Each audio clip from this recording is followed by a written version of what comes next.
ఇక ప్రత్యేకంగా ఈ 10వ స్థానానికి D10 అనే డివిజన్ చార్ట్ అనేది కేటాయించబడింది కాబట్టి సో ఖచ్చితంగా మనం D10 చార్ట్ని కూడా చెక్ చేయాలి.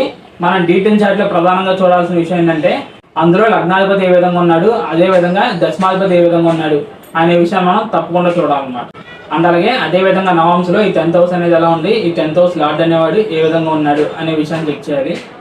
ఇక డిగ్రీల పరంగా మనం చెప్పాలంటే మీ 10th హౌస్ లార్డ్ అనేవాడు ఎంత తక్కువ డిగ్రీలు ఉంటే ఆయన అంత బలంగా ఉన్నాడు మనం అర్థం చేసుకోవాలి. ఇక నక్షత్రాల విషయానికి వచ్చినట్లయితే మీ దశమాధిపతి ఏ నక్షత్రంలో అయితే ప్లేస్ అవుతాడో ఆ నక్షత్రాధిపతి కనుక మీ జాతక చక్రంలో బలంగా కనుక ఉన్నట్లయితే ఇది నక్షత్ర రీత్యా మీ దశమాధిపతికి బలం వచ్చినట్టు మనం అర్థం చేసుకోవాలి.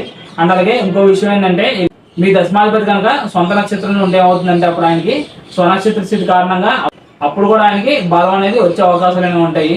ఈ విధంగా కంప్లీట్గా మనం అనాలిసిస్ అనేది చేసిన తర్వాత మనం ఏం చేయాలంటే అసలు మన జాతక చక్రంలో ఏ గ్రహం ఈ దశమ స్థానాన్ని ఎక్కువగా ప్రభావితం చేస్తుంది